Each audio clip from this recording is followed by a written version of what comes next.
Well, hello, folks. How are we all? And apologies for coming in quite a few days late. Funny, it gets if you leave it a little while. I'm just going to put this down a wee bit. If you leave it a little while, then you start saying to yourself, "Ah, that's fine. I'll do it tomorrow." And this week kind of went by because I had some stuff to do. I've got some friends that are visiting this weekend, and I had stuff to do. Joe and I had the things that were pending. Had to get stuff done.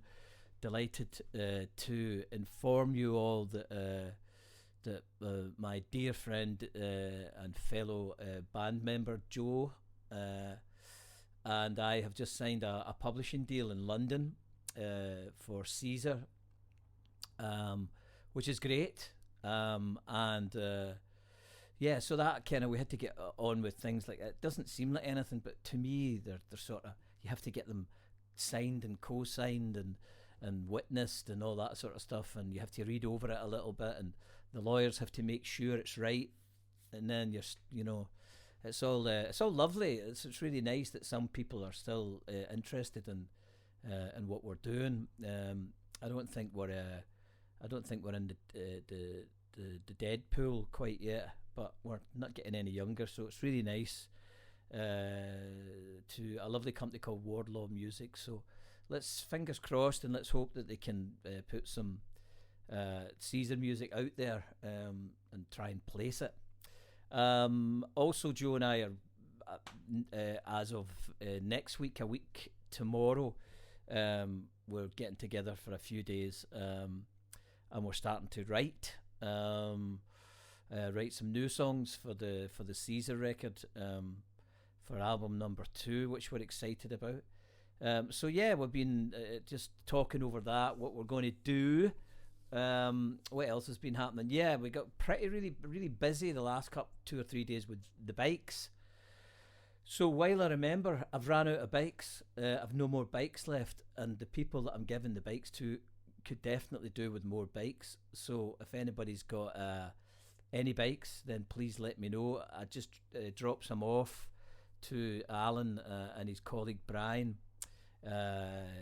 over to a young person's home, a care home for young people, and they were really appreciative, because I don't know if any of you know, but it's really, since the whole lockdown thing, it's really difficult to get bikes of any description. So they were really happy with them. So we got 8 bikes away and 4 scooters. So that was amazing. They've all gone to homes now, which I'm over the moon about. And more importantly, so are the people that have got them. So yeah, that's lovely. We were doing that. So yeah, I haven't spent a lot of time on my music. Just want to say hello to my cousin in Canada. They got their lyrics, their handwritten lyrics, which arrived. I got news today that they arrived. So cheers, Tony and Marie. So yeah, we just kind of. I don't know if anybody saw last Thursday. I did the gig for Refugee, which is a Glasgow charity, along with Liz Lockhead and Jill Jackson, Adriana Spina, the Kennedys from America, I believe New York. Who else was on it? I think that was it, wasn't it? Yeah, Liz Lockhead, Jill Jackson, the Kennedys, myself, and Adriana Spina. Yeah, that was it. So it was really good. There was a lot of people online, and I did my usual Bob Geldof, give us your fucking money, we need your fucking money. Terrible accent. I can imagine standing next to Bob Geldof when you're doing that accent. That would be it. I'd never gig with him again. So anyway, that was that. So I sang this song, which I'm going to sing for you. It's a lovely song. While I'm playing it, see if you can. Here's a competition while I'm playing it. See if you can guess who wrote it. You can't Google it. And if anybody gets it right, before the end of the song, then you can write in and tell me. I'm going to lick my hand a little bit here because these are brand new wooden pegs and they make noises. I'm still getting used to them. They're lovely. They've got nice mother of pearl in them and stuff. So yeah.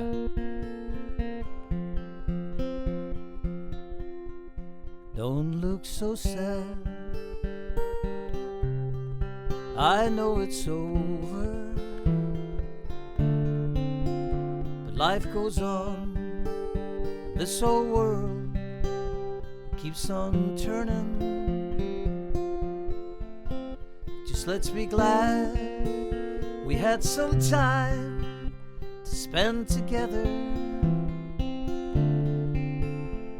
There's no need to watch the bridges that we're burning. Lay your head upon my pillow, hold your warm and tender body close to mine.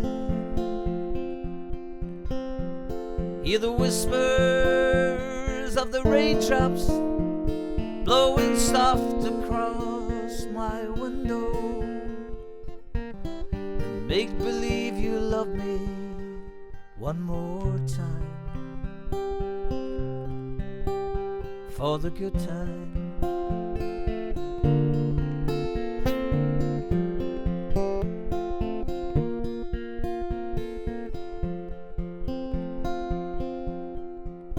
I'll get along, you'll find another, and I'll be here if you should find you ever need me. Don't say a word about tomorrow or forever. There'll be time enough for sadness when you leave me. Lay your head upon my pillow, hold your warm and tender body close to mine. Hear the whispers of the raindrops blowing soft against my window. Make believe you love me one more time for the good time, for the good time.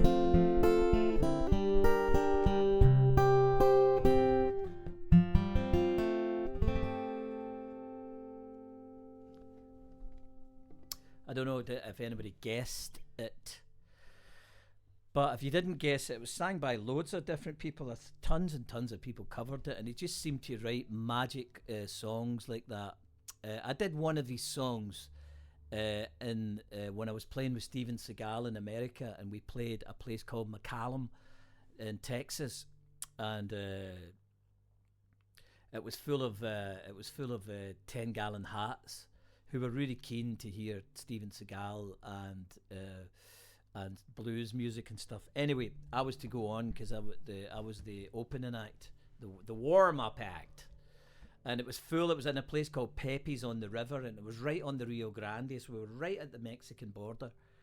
And so just before the gig, most nights I would do like between 25 and 30 minutes most nights, and that was enough to sort of pass on what I did to the audience. Anyway, word came in from Stephen, from the production manager, that Stephen wasn't in a particularly good mood, and he was going to be late, and could I do an hour? And of all the places I thought that I would probably struggle, that was one of them. LA was cool. You could get different people there. You know, we played Seattle. It's a cool city. We played Tacoma. Cool. We played all over America, actually. Played Memphis and all over the place. But here we were in this real sort of, and I'm loath to say redneck, but because I'm not sure that the people were rednecks. They could have been, but they were definitely 10-gallon hats. The place was full of them. So word came through, would I be able to do an hour, because Stephen wasn't in the best of form. Dinner was running late. His dinner was running late, and he was kicking up shit. So I would have to go on and do more time. So I thought, Jesus Christ, man, you know. And I looked out in the audience, and there were some Mexicans in there. There was some, predominantly white cowboys, basically. Texan cowboys. But just as I went on stage, I did a couple of my own songs. I did Me and You, and maybe I had one more song. I don't know what it would have been. I think I did It Won't Go Away. And this guy with the 10-gallon hats came up to the stage, and this Pepe's on the River. It was just like a big covered sort of, almost like a beer garden, but it held about 5,000 people. I might be exaggerating, but there was a lot of people there. And this guy came right up to the front of the stage, big cowboy belt on, and, you know, just as if he'd stepped out of a rodeo, and said, you know, and started talking. I couldn't understand a word he was saying because he was so pissed. So I said, I don't understand you. And he's and I said, I can't understand you. And I said, look, give me that fucking 10-gallon hat. Give me that hat of yours. And he gave me it, this big, massive 10-gallon cowboy hat. And I stuck it on, and I sang one of this man's song. The same man that wrote that song also wrote this song. I don't know if I can play it. Take the ribbons from your hair, make him loose and let him fall. Lay them soft against my skin. That's the wrong chord. My skin. Like the shadows on the wall. Come and lay down by my side till the early morning light. All I'm asking is your time to help me make it through the night. 'Cause I don't care who's right or wrong. I don't try to understand. Let the devil take tomorrow. For tonight I need a friend. Yesterday is dead and gone, and tomorrow's out of sight. All I'm asking is your time to help me make it through the night. 'Cause I don't care who's right or wrong. I don't try to understand. Let the devil take tomorrow. For tonight I need a friend. Yesterday is dead and gone, and tomorrow's out of sight. It's so sad to be alone. Help me make it through the night.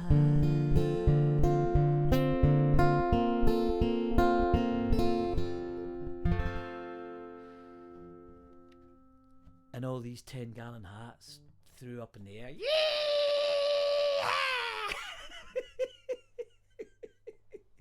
God damn it! Yeah! Just all this mad cheering with from all these mad cowboys. And so I gave the guys 10-gallon hat back and proceeded to do another few songs, and big cheers. I had them then.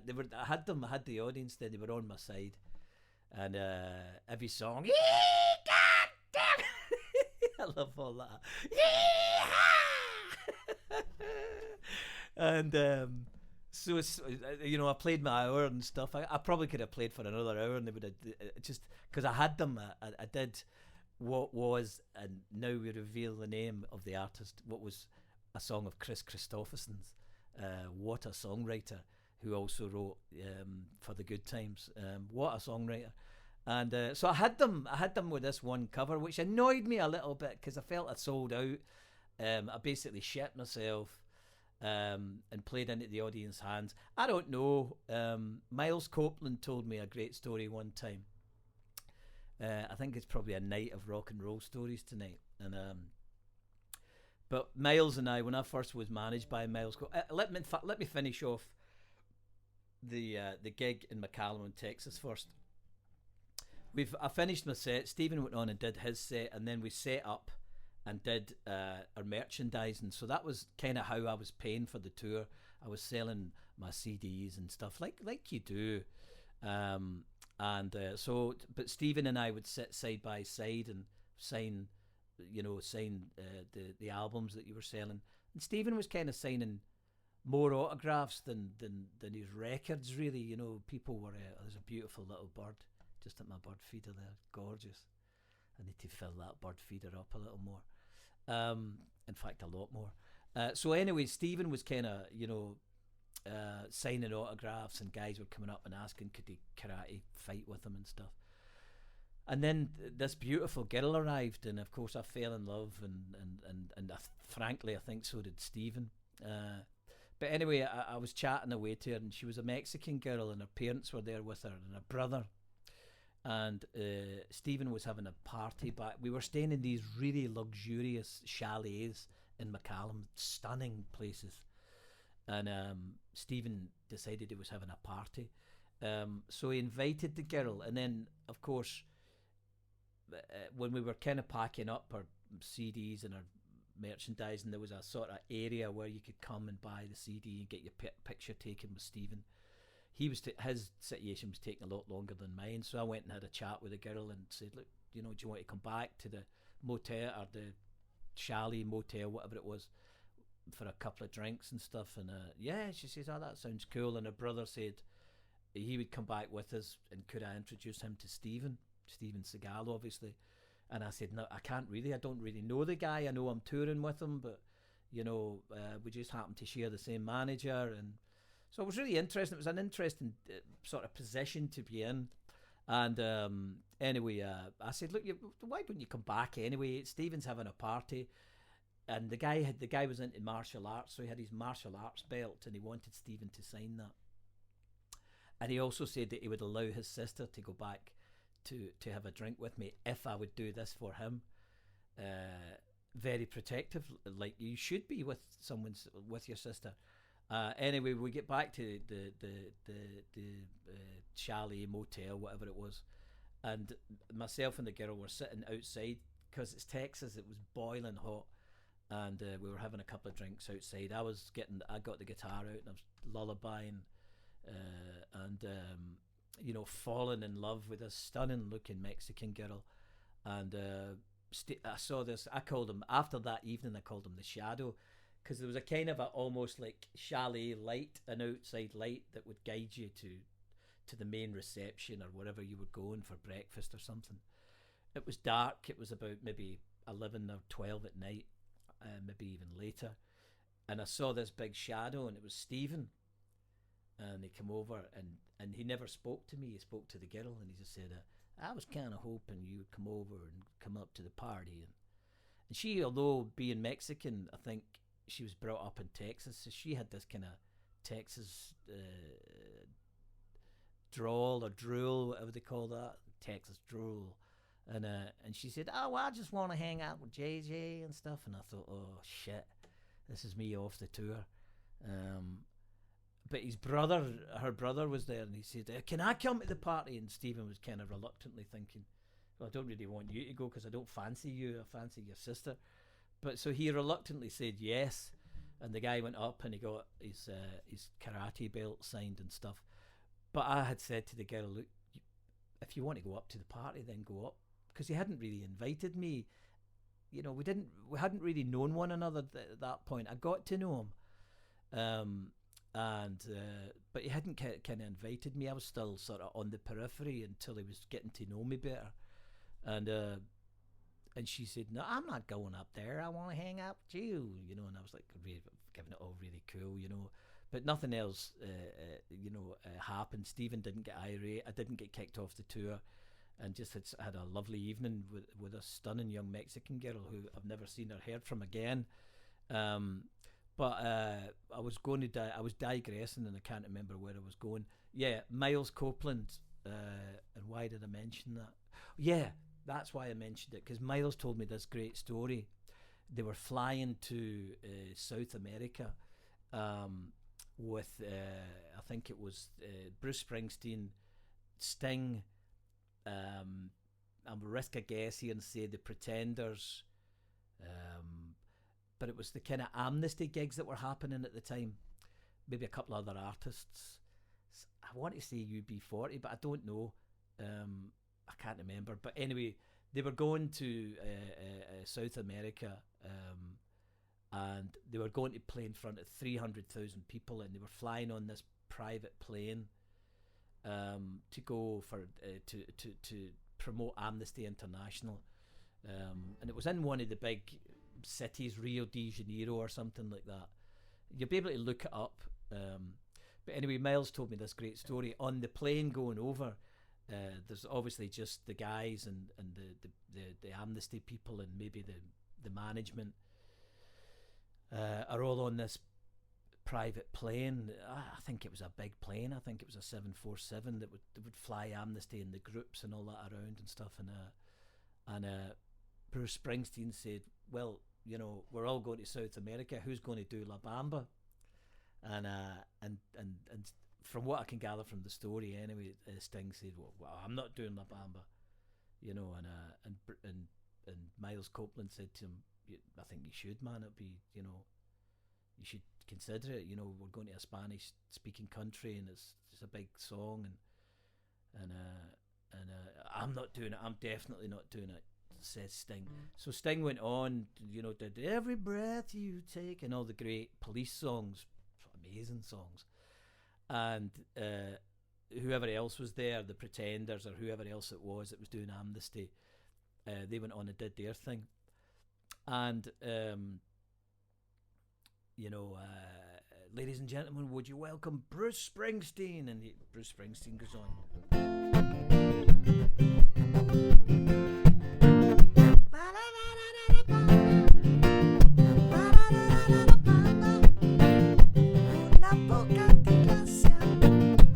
So he does this La Bamba, and apparently 300,000 people went completely mental. And Sting was at one end of the stage. This is the story I hear. I'm probably adding to it. Sorry, Miles. Sorry, Sting. And Miles Copeland's at the other end of the stage, and apparently Miles said, "Look, he's got them in the palm of his hand. You should have done that," you know. And maybe that's why Springsteen's such an ongoing and long-standing, huge success. I mean, so is Sting. Sting's, you know, but you know, Springsteen just knows how to be part of you, how to be the audience. But yeah, so that was my story of Springsteen, and yeah, it's a bit of a rock and roll story.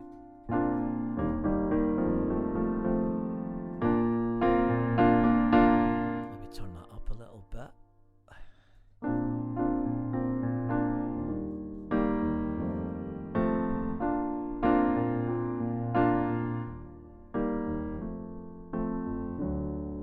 There's never no warning, no time to think twice. There's no conversation that would be nice, but there is a language we all understand. So why don't we plan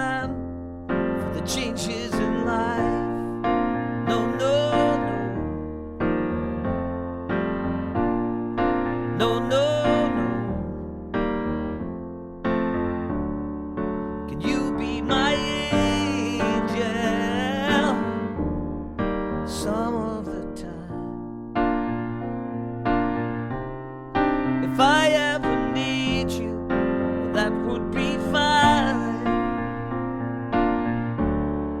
The moment I call you, well, I know you'll be there to help with my prayers for the changes in life. No, no, no. No, no, no. I didn't do much wrong. Suddenly his whole damn world gone wrong. I'll get the chords right of that one day. No, no, no. No, no, no. Come down off the ceiling and walk up the street and hold out your hand to the people you meet. There's never an hour or even a day, no, that can show you the way for the changes in life. No, no, no. No, no, no. For the changes in life. No, no, no. For the changes in life. No, no, no. For the changes in life. Yeah, I can never remember how that middle eight goes. Something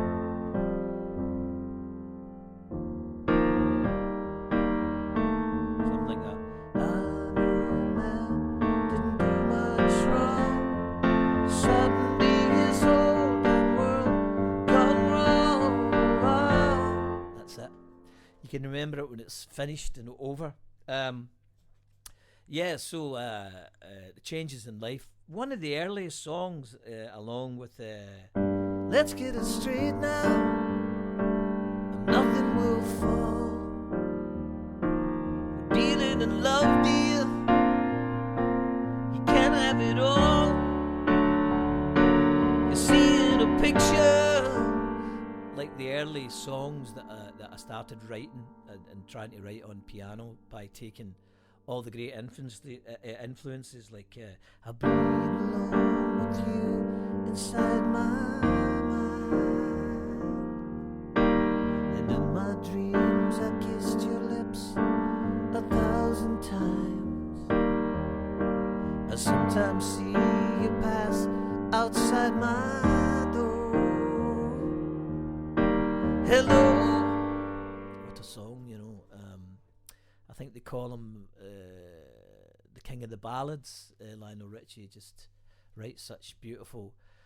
I was talking about him a couple of days ago because we were talking about the Kenny Rogers thing, and I was talking about the meeting of Kenny Rogers and the I'm doing a lot of name dropping tonight. Hold on, I better go and get that brush. Wait a second. Jesus Christ, man, he's going for it tonight. Right, get the brush out. Come on. Sweep, get those names swept up. There he goes.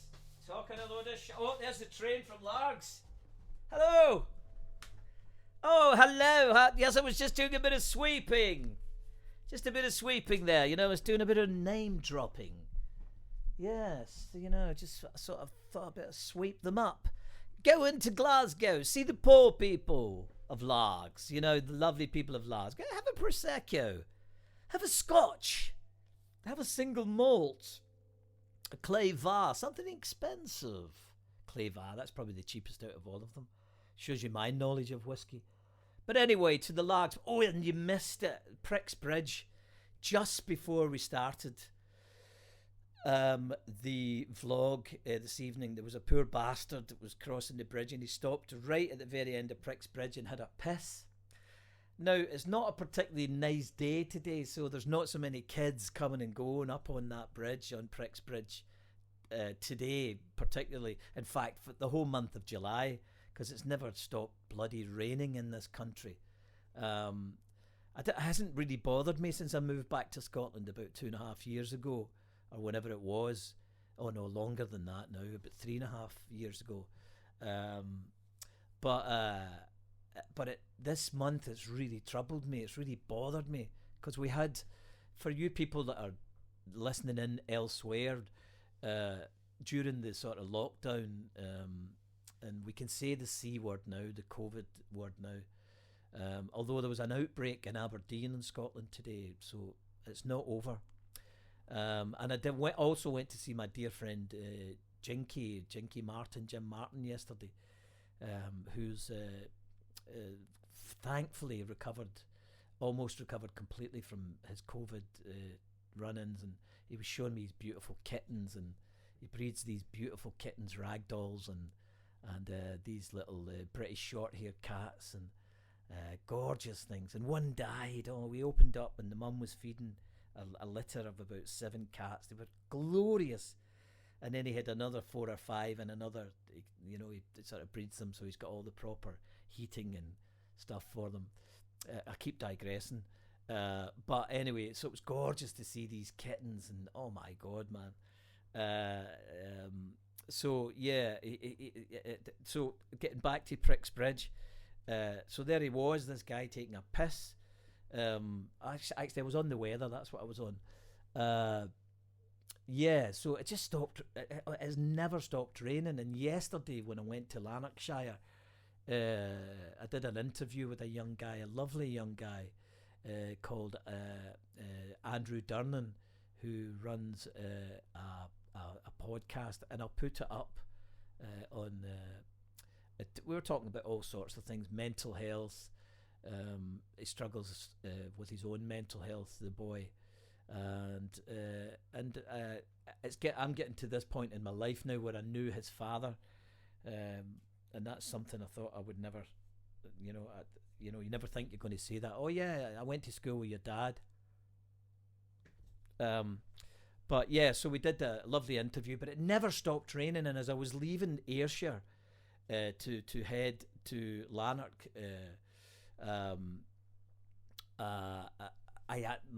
was behind a truck, and he had moved a lot of water at this roundabout, and I was turning left, and he was kind of going on to the right, and this big pool of water was sitting, and I started aquaplaning over it. I was only doing about 30 miles an hour, if that. But it was quite scary, and I thought, I need to have my wits about me here, and that it just shows you, you know what I mean, like, you've got to be really careful on the road, and people driving on their phones and stuff. You need to stop that shit, man. I'm guilty of it sometimes. I'll quickly check a text, it'll be all right, but we shouldn't do it. It's bollocks, man. Anyway, but yeah, the rain has just been relentless. You Canadians and Americans and Spanish and French. I was speaking to a great friend in France today. I used to go skiing quite a lot in a place called La Clusaz. It's very close to Geneva. And I had a 30-minute conversation in French. And I've got to say, I probably never understood 60% of it, or 70% of it maybe. Just enough in some of the things that my friend Philippe Adam was saying. So c'est très difficile pour moi, Philippe, en français. Pardon, c'est très difficile sur la portable pour française. So I have to get better at French. I'm sorry. But yeah, so we were talking about the weather, and I was telling him I didn't know the word for rain, so I just kept saying de l'eau, de l'eau, de l'eau, de l'eau, de l'eau, de l'eau.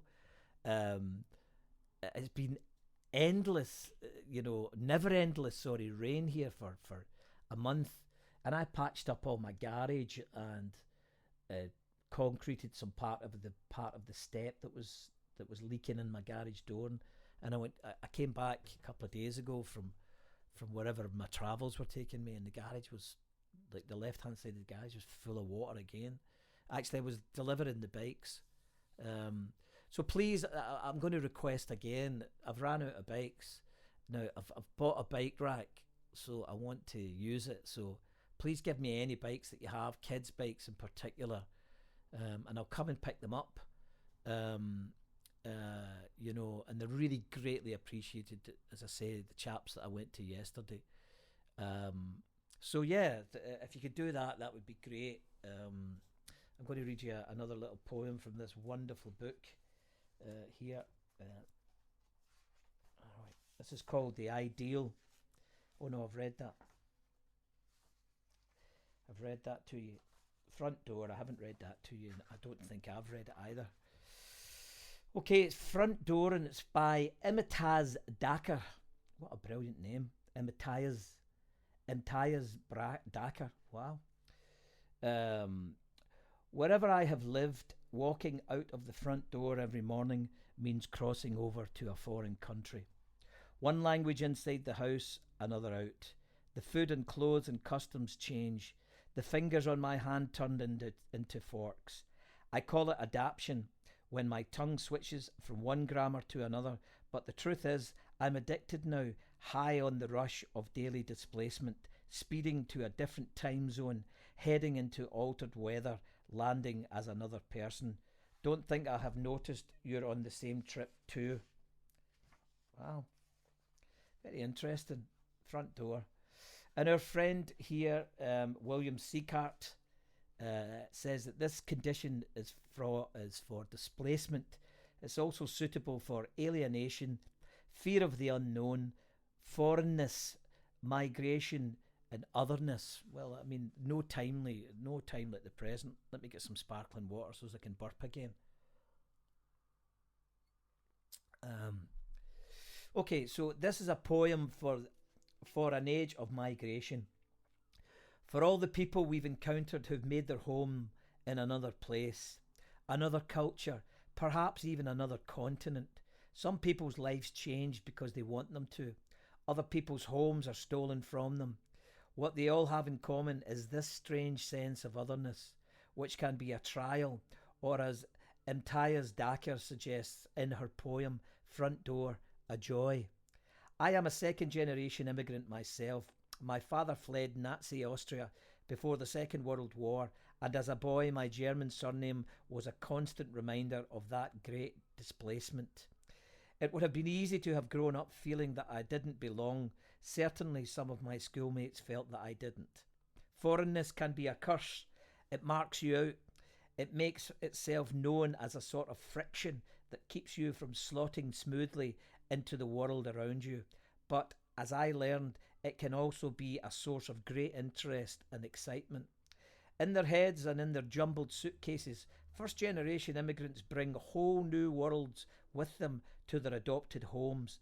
Their different perspective allows them to see the places they move to in ways that more established or jaded residents probably never would, and to help others to see it that way too. Learning to deal with being different is difficult, as we all know from experience, whatever our particular differences may be or have been. But what Dakar captures so wonderfully is the sense of possibility that comes with living in two different worlds. That's something to celebrate, she says, and she's right. After all, if one culture is good, then two must be even better. Do you know, that was really timely. I should have read that for the Refugee concert that we did last Thursday. But it's timely for what's happening, for this bullshit and the way people are treating these refugees in Glasgow and stuff is nothing short of disgraceful. Leave them alone, you fuckers. They're just trying to find their way.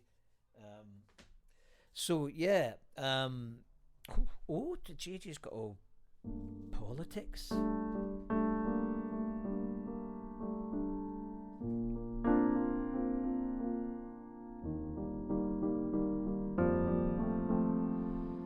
Yeah, I kind of got all homely in the last couple of days. I was driving around Coatbridge, my home, when I went to do that interview with young Andrew. And it just really took me back to... I drove past where my dear pal Paul lived, who was my dedication to my first album, Sunnyside Pal. His name was Paul Anthony Lennon. So it was really it's funny because I don't feel like not that I never lived there or I don't come from there, but I just don't feel that's, you know, I know that I won't die there, and I know that I won't retire there. Well, you say that you know. John Lennon said, life's what happens when you're busy making plans. But yeah, so I was driving around and it just brought back some old memories. I drove past Sunnyside train station, you know, so the whole album title was there. Drove past Paul's house, drove past the local pub where my old man used to drink in, the La Ronde, or the Bammy Bar as it was known. Very salubrious. Yeah, so just strange, you know, strange to drive past your old school that isn't there anymore. And I'm never going back to my old school. Fucking right, I'm never going back there. Yeah, well, I probably, you know, was expelled from it. Not one of my prouder moments.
Could stick together like me and you.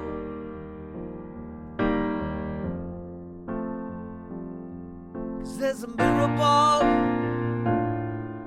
it's you tonight. I've already sang that, but haven't I? So what's the next part? If everyone could see you now, funny side you see it in life, then all write it down inside the heads that do the best to recollect. Cause I don't need medication to feel the way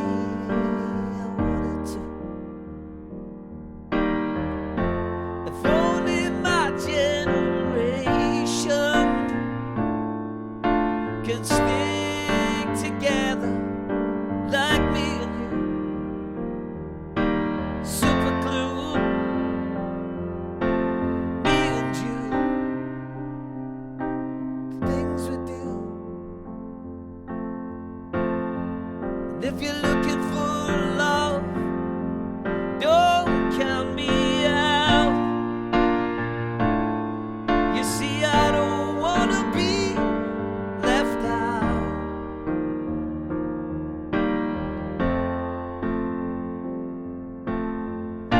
Well, if you're looking for love, don't count me out.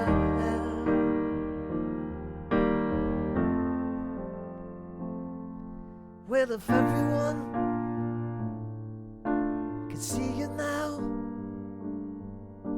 the funny side you've seen in life, cause they'll all write it down hide their heads. They do their best to recollect. 'Cause I don't need medication to feel the way I wanted to. If only my generation could stick together like me and you, like super glue. Me and you, the things we do. Oh, Paul.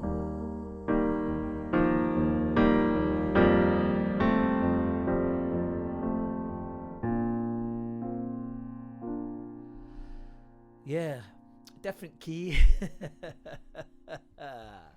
Different key. Yeah, my Aaron's looking splendid tonight. The clouds are kind of walking all over it. The other night, actually, I saw a big submarine.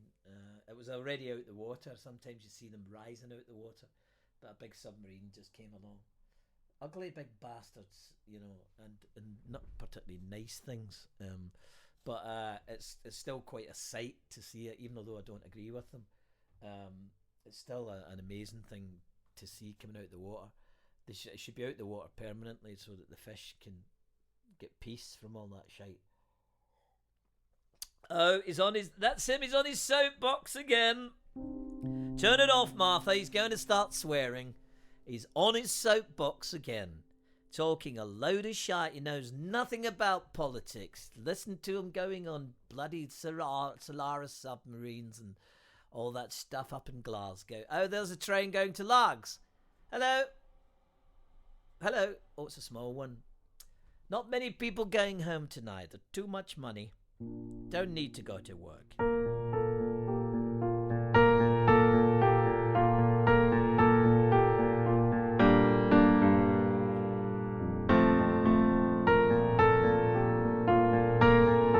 Well, you could be witnessing a new song, a new idea.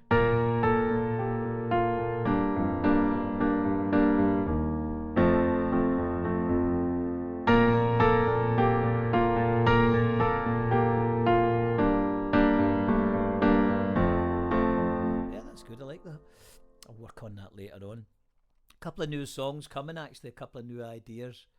I've got a new title for the album which I won't spoil. Yeah, so there's ideas coming, new lyrics coming and starting to feel a wee bit normal again after a couple of years of tough times with my own mental health. So yeah, ideas starting to come back. So all those times that you had, all those kind of strange times that you were having, can all now go back into the pot, the melting pot, and they can become different bits of songs for you. So yeah, I mean, I think that'll do us for tonight. I'm really sorry about the delay in this week's vlog. I will do it earlier. Hopefully, I'll be able to do it. I can't do it at the weekend because I've got visitors. But I will have it done maybe Sunday or Monday, so that we get it done, and maybe, who knows, maybe that'll be. I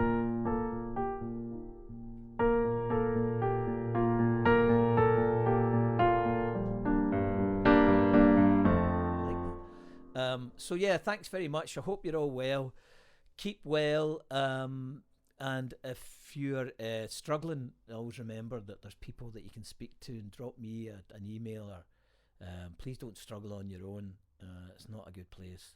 And if you can give me some bikes, that'd be great. I'll distribute them to kids that really need them, And my only plug, as always, is just some written lyrics, which will help me out a little bit whilst we're in these times of no gigs and stuff.